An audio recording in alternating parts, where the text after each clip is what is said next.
Well, hello everyone, and welcome again to Painless Universal Conversation with myself and Welsh. Today we'll be talking to Yalda. She is someone who's going through chronic pain from her eating patterns when she was younger. She used to live in Morocco when she was a child, where things were a natural product as a child. She moved over to France and where lots of processed food that we see everywhere these days.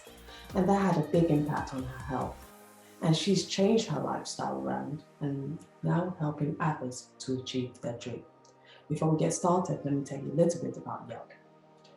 Yalda Alaoui is a qualified naturopathic nutritionist and has battled the chronic pain of autoimmune disease.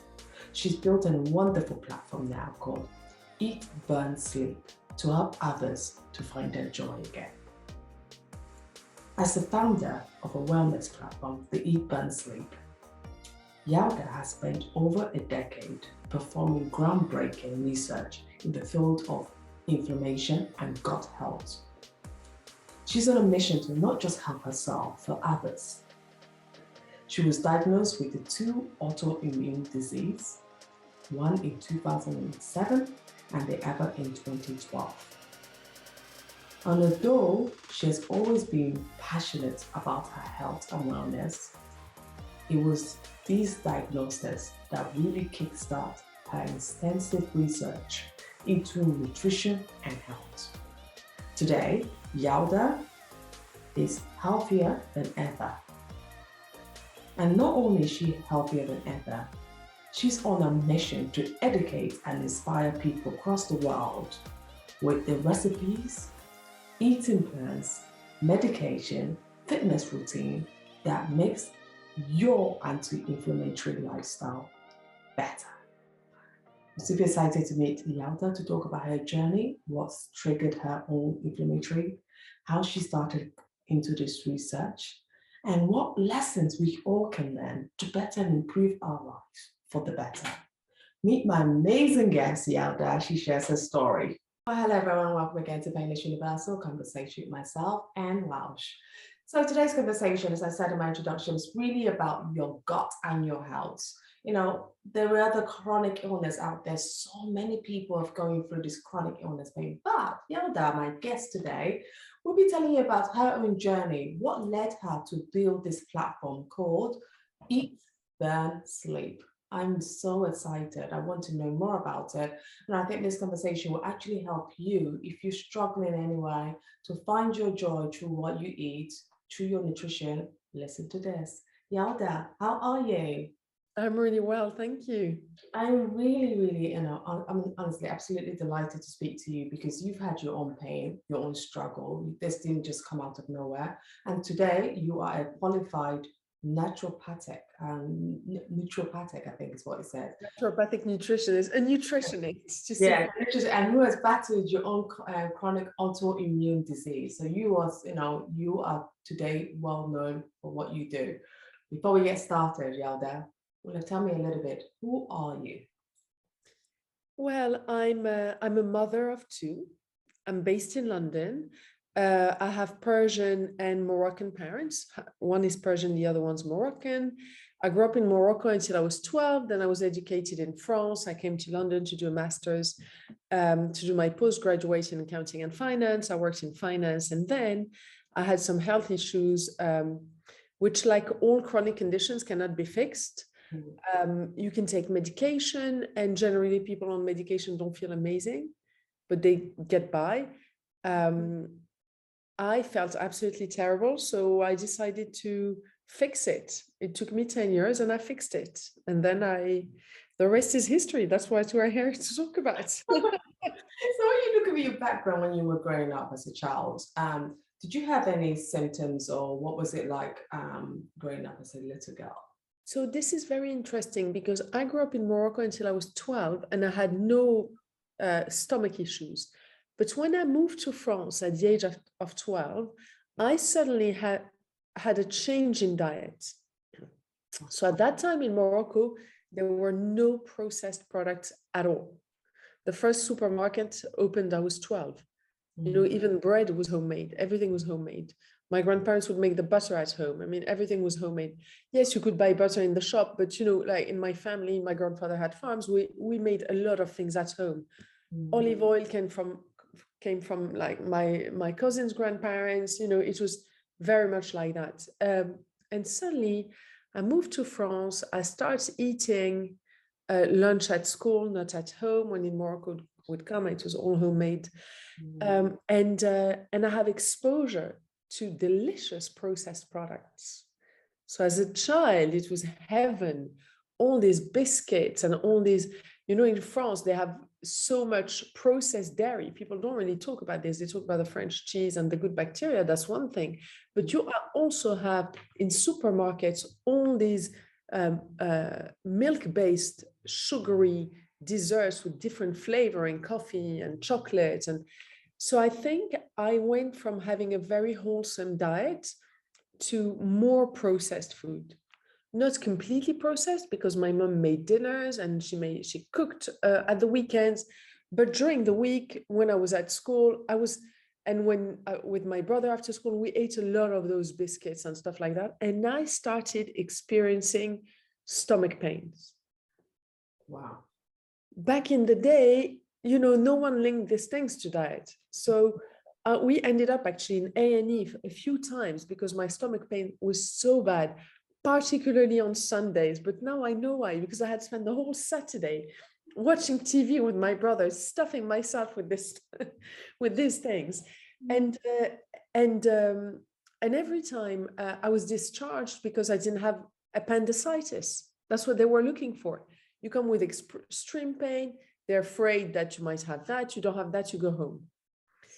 And I think that's when my gut bacteria most probably started, being slightly altered. But my first diagnosis was during my first pregnancy, and pregnancy alters immunity, sometimes for the better. Some people can get rid of allergies or throughout a pregnancy or intolerances, and sometimes it can kick things in. And that certainly was the case for me. So your one really kicked in during the pregnancy. Could you just share a little bit about what were some of the symptoms, because an audience is listening who are experiencing excruciating pain, and it's really fascinating. You said that no one diagnosed it at that tender age because everyone just thought it was your appendix, but all of a sudden you got pregnant and this pain continued. Can you just tell us a little bit about what happened? So actually, it's completely different. I believe that's what I had when I was trial was probably gut dysbiosis or IBS. However, when I was pregnant, first pregnancy in 2007, I had clear symptoms of ulcerative colitis, but they were mild. It was very early in the process, and I could see doctors panicking about this. And I was like, it's nothing. It's barely any symptoms. I actually felt good during my first pregnancy. I had a very good pregnancy, but doctors were panicking, and I couldn't understand why, because they knew what was to come. And I hadn't, I was not going to go and look too much in Google. So during my pregnancy, I was rather carefree. I stopped being carefree 9 months postpartum, 8 months postpartum, when I had a severe flare of colitis.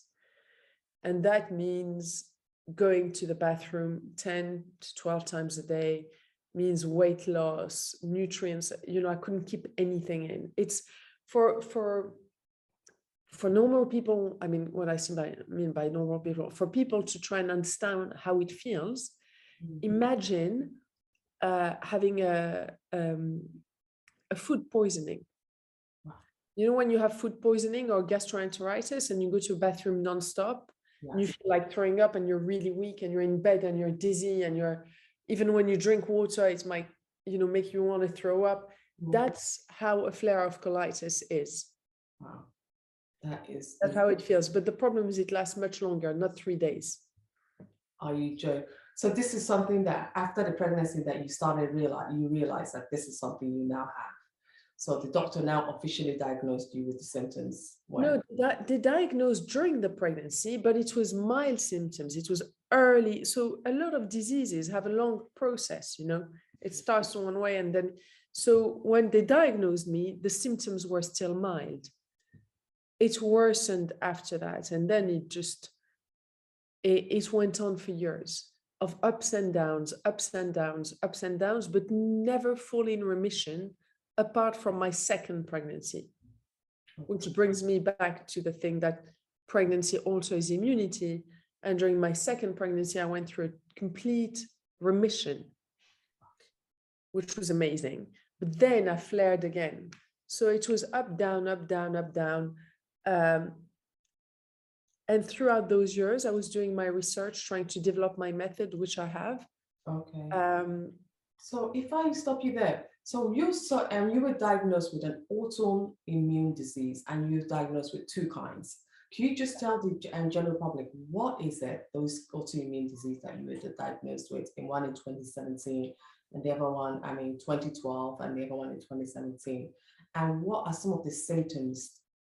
No, the first one was 2007, not 17, Okay. and the second one was 2012.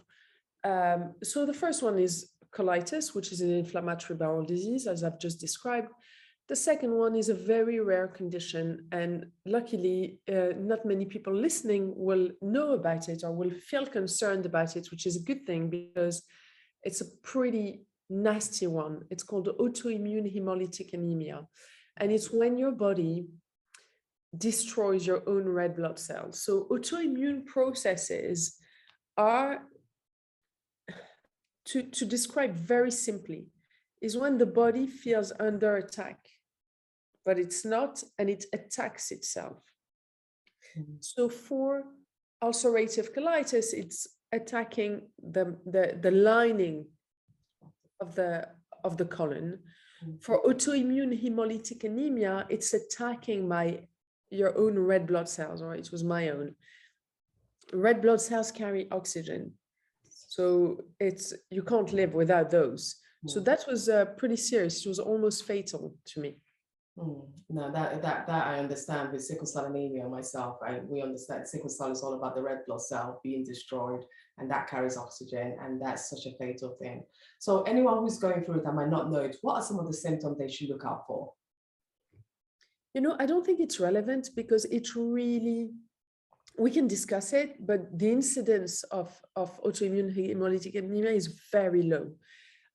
In my case, the symptoms were being completely out of breath, but that can happen for someone with, low iron. Yeah. But I was out of breath to another level. My heart rate was extremely high. It looked like I was sprinting when I was resting. That's how high my heart rate was. I was out of breath permanently, and because my liver was working overtime trying to produce red blood cells, and obviously was destroying them as well because of the anemia, I was jaundiced. My bilirubin levels were extremely high, so I looked totally yellow. It was not good. Okay. And so when you're like that, it creates clots in the blood, so you can literally die of a blood clot, or a heart attack, because your heart is pumping blood furiously to the organs because there's not enough oxygen. Yes. However, for colitis, the symptoms, it depends on people, but they can be very similar to symptoms people get for Crohn's, or unfortunately for colon cancer. So it's generally changes in bowel movements. It can be constipation or diarrhea, presence of mucus in the stools, fatigue, presence of blood in the stools, joint pain, and a few, symptoms along these lines. So Yalda, you've transformed yourself. This happened to you, this chronic autoimmune disease, but now you're living well. Look at you, you're fantastic, you're living well. Can you tell me, what did you change in your life, and how did you decide to make that change? So I did really investigative work because I'm someone who's extremely curious. So every time I was going to the doctor, I was bombarding them with questions. Where does this come from? Is it genetics? Because there is autoimmunity in my family, but no one else has ulcerative colitis. Is it genetics? Where does it come from? Does diet influence it? What influences it? What sets it on? And their answers are limited, because to be able to give a firm answer as a doctor, you need to have research backing it. Mm. So they say to you, we don't know we don't think there is a single cause, it's a cluster of factors. Some are genetic. And so by doing that, they're really making me curious. I want to understand this. And I'm doing research and I'm doing research. I'm reading papers. I'm going on forums on the internet where people are talking about this, because this is way before social media or, YouTube. I'm discussing with other people. I'm trying to connect dots. I'm buying all the books I can buy. I travel the world. I go to the best health retreats in the world. I go and see the best specialists in the world. I go and see nutritionists. And I compile all these facts, all this data, and I'm trying to make sense of this.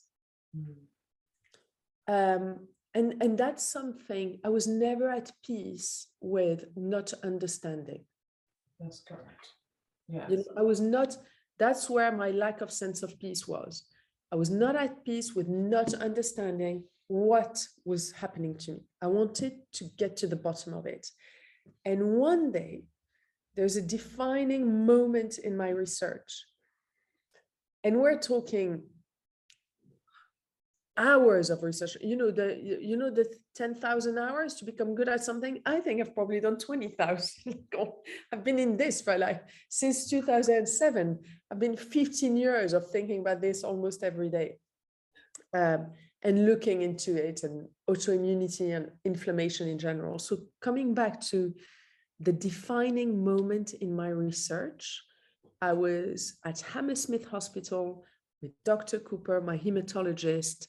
And whenever I came, they drew my blood at Hammersmith Hospital in London. Their specialty is blood.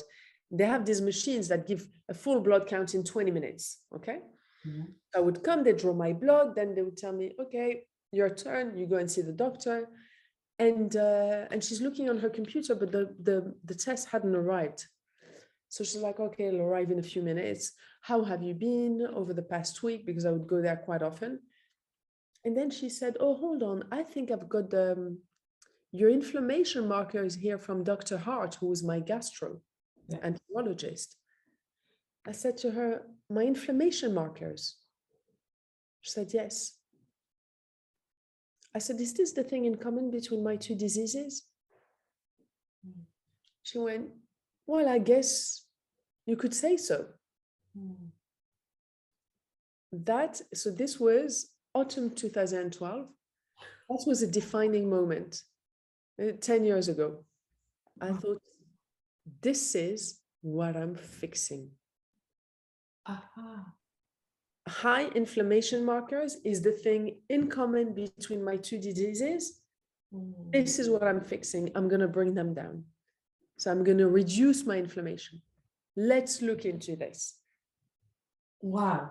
But that's 5 years into the first diagnosis. It was a long process. Yeah, absolutely. So we're just finding that point that there is just something that's triggering, that is really making you constantly going to hospital, getting your anemia worse, getting the inflammation. So then you find out that there was just this one thing, the diagnosis. So then you have to focus on the 1% of fixing it, because 90% is all spent on diagnosing what is really the problem. So you find out the problem is this inflammation. What did you change in your lifestyle to help you reduce it? Because that's always a struggle for so many people, is that reducing that inflammation marker. So because I have a disease where so people with, just blood issues or thyroid issues, it's very hard to know what it is you're eating that's triggering your system. When you have colitis, or in my case, I had severe pancolitis for years. It was the entire colon and acute, okay?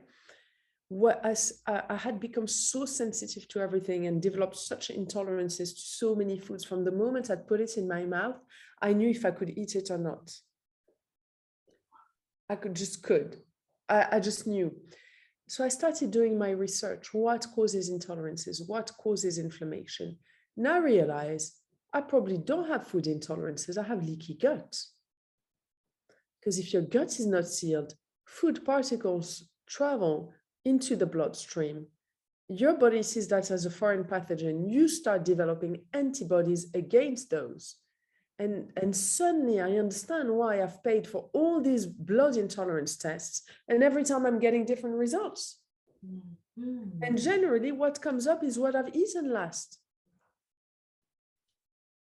What I've eaten. So that's why, my method, I actually save people a lot of money because I've done the falling into marketing traps. I've done that for many. So I start understanding I need to reseal my gut to lower my chronic inflammation. So how am I going to do that? So I start noticing that some foods promote the healing of the gut lining. That's step one. Step two, repopulating the gut bacteria. Also removing all the foods that actually worsen gut bacteria. That was first part. Second part was exercise. How did I discover that? As soon as I was feeling slightly better, and I'm not talking about going into remission because I didn't go into, as I was saying, I didn't go into remission apart from my first course of steroids and my second pregnancy. All those years were a flare, just more or less.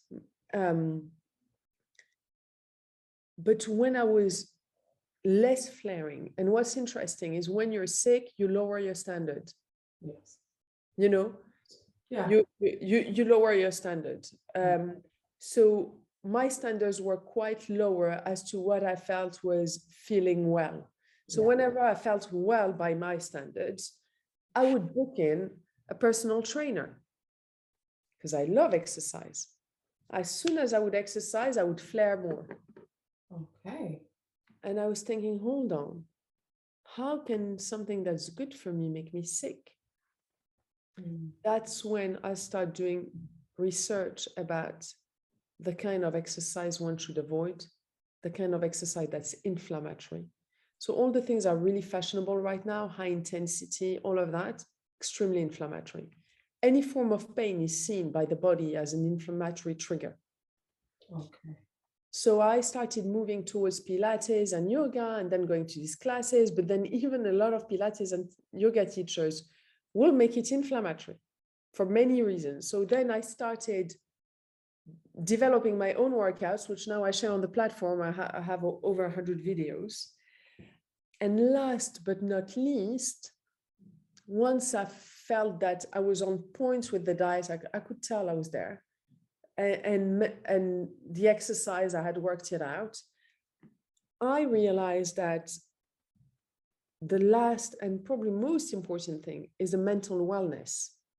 Because if you're stressed and you have high cortisol levels, that switches off your parasympathetic nervous system, which is responsible for your immune function. And chronic inflammation is a dysregulation of the immune system. So it's really important to be zen in your head. Yeah, this is just really phenomenal. I mean, you are just not just a patient, because most patients just wait to receive. Let the doctor guide me, let them tell me where to go, let them leave me. But you're not that patient. You actually a patient who's sorting out, how do I heal myself? And you've fabulously done that well. And now you've created this platform called Eat, Burn, Sleep. Can you tell us a little bit about this platform and how you're helping now others who might be going through similar pain? Yeah. So at the end of all that research, I actually retrained as a nutritional therapist. I went to nutrition school. I did a year of biomedicine and 2 years of nutrition. And parallel to that, I built this online platform. So how it started is a friend of mine pushed me to do this. Actually, I was quite shy about losing my privacy, but I finally end up opening an Instagram account and I share with people a few things that I think might help them. I then published an ebook, which was only 7 days. It was called the 7-Day Plan. People really were purchasing it like crazy and started telling me, my God, this was amazing, but I want more. Can you give us more? Can you write a big book? More than this. We want more. We want to understand more. So I thought, okay, I'll write a book. And then thinking about it, it felt so wrong to me to write a book because I thought I want to update my research all the time. I love research. It's got to be online. Because by the time it goes to print, I would have updated my research and slightly modified my advice because everything around us changes.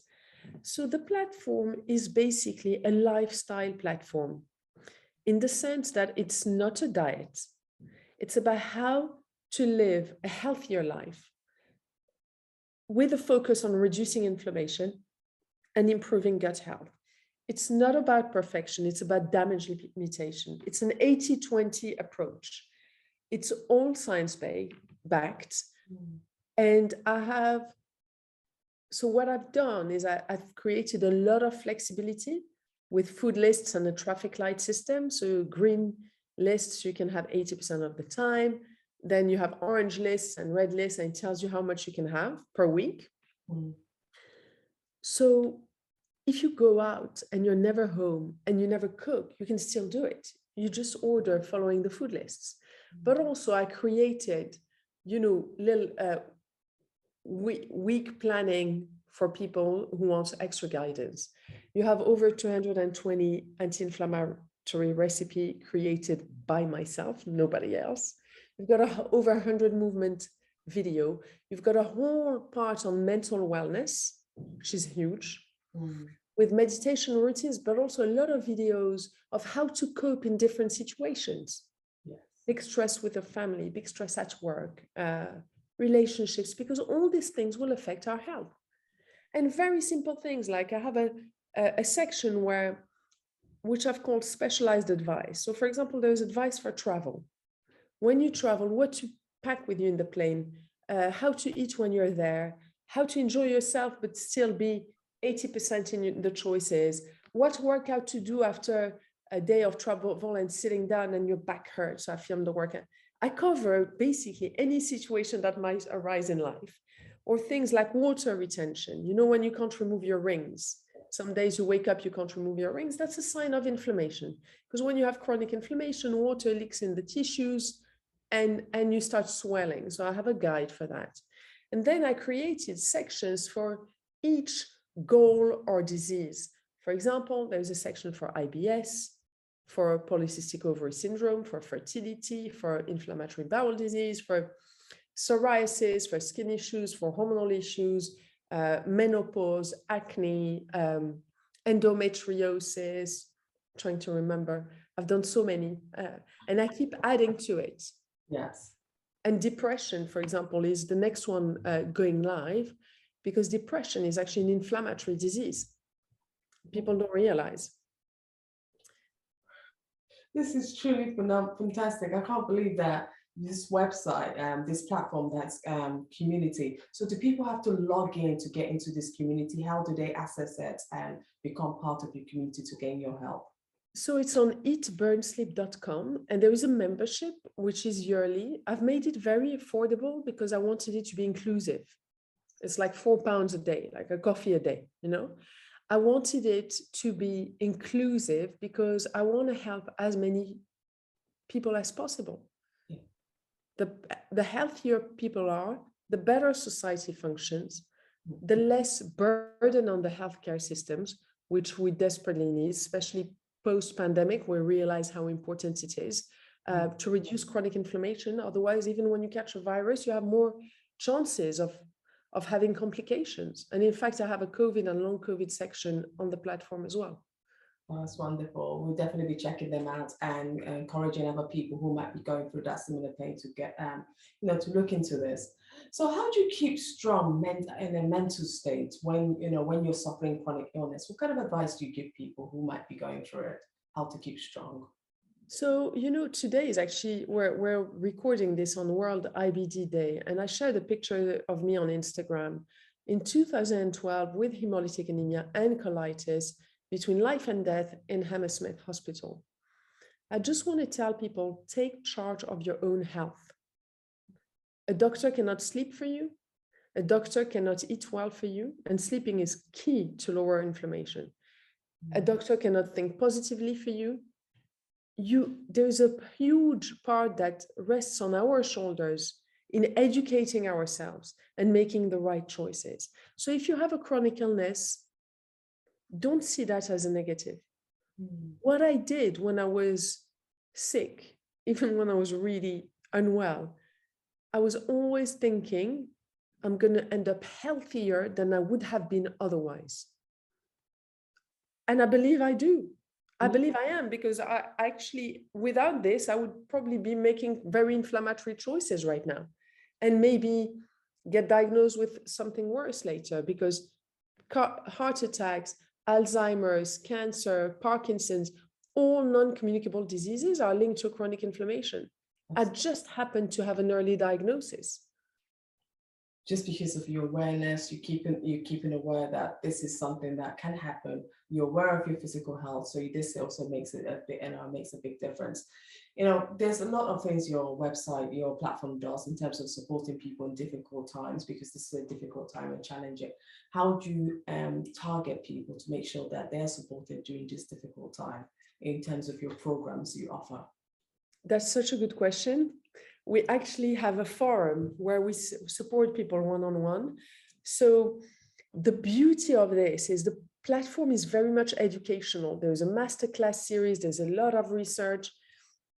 So I have superstars in the program who know everything, including doctors. So they use this to really educate themselves on chronic inflammation. And then on the forum, right now it's a Facebook group, and we're moving it onto the platform as a forum, so everything is in the same place.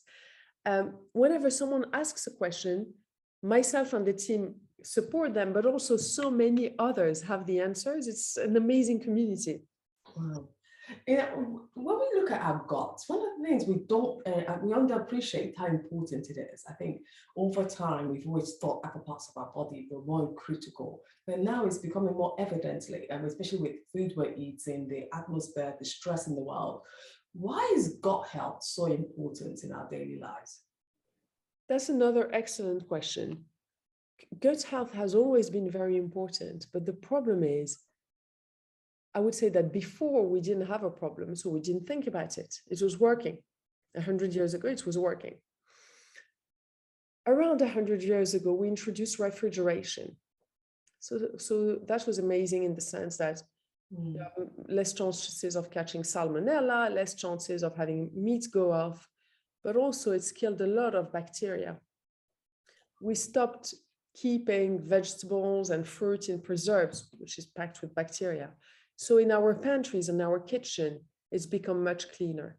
Then we started putting preservatives in food. Preservatives kill bacteria. Then we started spraying everything with Dettol and hand gels, killing bacteria. So when early on in my research, one of my findings was that the incidence of Crohn's and colitis is much lower in sub-Saharan Africa and in India. And that's the hygiene hypothesis. Hygiene is killing us. We're too clean. We don't have enough germs around. So this lack of germs has made our gut germs less diverse. And because 70% of the immune system cells, gut-associated lymphoid tissues sit in the gut, that's weakening our immune systems. That's unbelievable. All these kids who are swimming in the Ganges in India, and they're super robust. If I go there, I get sick. If I drink a drop of that water, which is, full of germs, I get sick. They're fine with it because they have very strong bacteria. We're dying of being too clean. That's the first thing. But also our food, the processed foods have, not only they lack nutrients and micronutrients, macronutrients, but also they wipe out the good bacteria because of a lot of additives, which are linked to gut inflammation, obesity, and metabolic syndrome. So the food around us has changed. Our environment has changed, the food has changed. And now we're in this place where there's not enough bacteria around us, and we're trying to pop a probiotic pill thinking it's going to offset all of that. Of course, it doesn't work. This is fascinating. Go on. The best way to actually repopulate the gut is through food, because whenever you eat something, it feeds your probiotics. There's prebiotics on all the foods. real foods, not Yeah. not processed foods. So the best way to repopulate the gut is through unprocessed anti-inflammatory foods, basically. That is truly unbelievable. And it's true when I think about it, whenever I go back to Nigeria, my sister, for example, would immediately get sick, diarrhea, all kinds of things. Just literally, just by even sipping the water, she's already there. And I just wonder why. And these other people have been doing it for years and they're fine. What is wrong with us today in the world we live where it's so clean? And no one has ever put it that way. No one has been confident to say that we are too clean today in the West. You know, when my children drop food on the floor, I'm like, eat it. And they go, no. I'm like, it's good for you. If you don't, I will. And I said, if you drop it in the food, I'm from Morocco. I said, if you drop it in the streets of Morocco, maybe not. But in the kitchen in London, you're definitely eating it. Yeah, exactly. Of bacteria. We're too clean. It's killing us.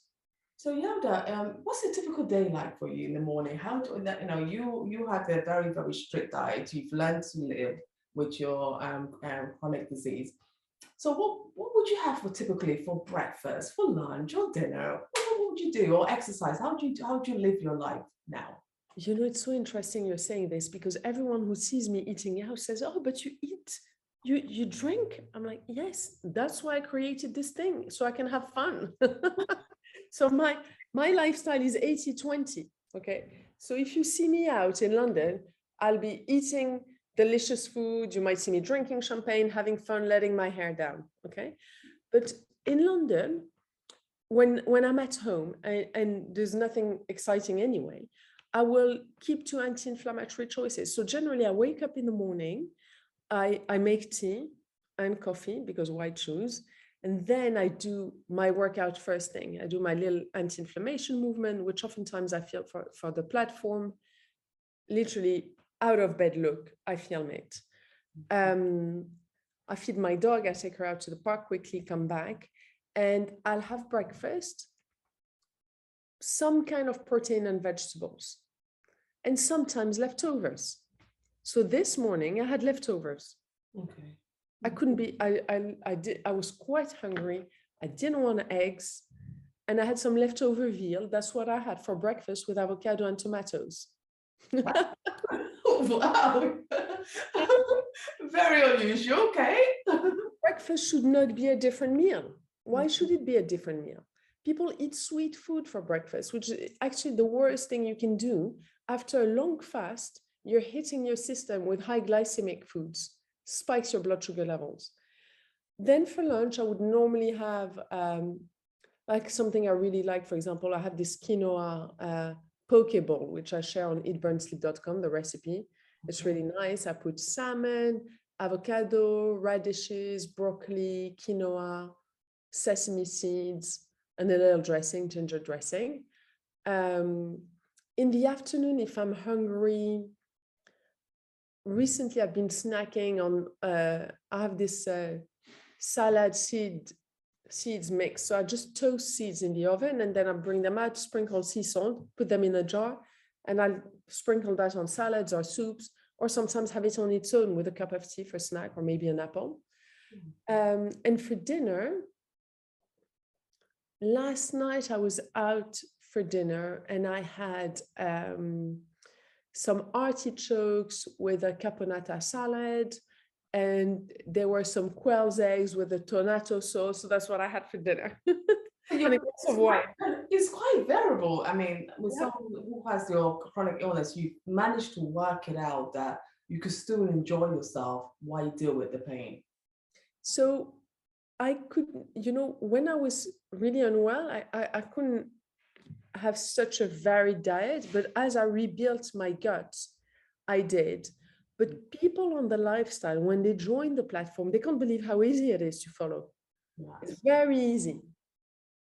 But it just takes, you know, sticking to the food list, but it's not difficult. You're not starving. It's not, and it yields results. And it takes about 3 weeks to rewire habits. So if you stick to it 21 days after that, it becomes second nature. Yeah, before I let you go, I have to ask you, what is your secret to living your best life? Because it seems like you've got it conquered. You had this tremendous pain which you were dealing with, and now you've been able to conquer it. You're helping others. What is your secret to living your best life? I think humor and not take myself too seriously. I have to laugh to that. That is really, really good. No, absolutely. No, thank you so much. I mean, people should check out this platform because I think it's amazing what you've done in terms of transforming the way we eat, the way we view food, the way we view our health, the way we look at stress as well. I think, in today's world where there's everything is so stressful, I think people should go to your website and see how you are dealing with that. Thank you so much for your time. I really appreciate this conversation. Thank you. That was great. Thanks. Thank you.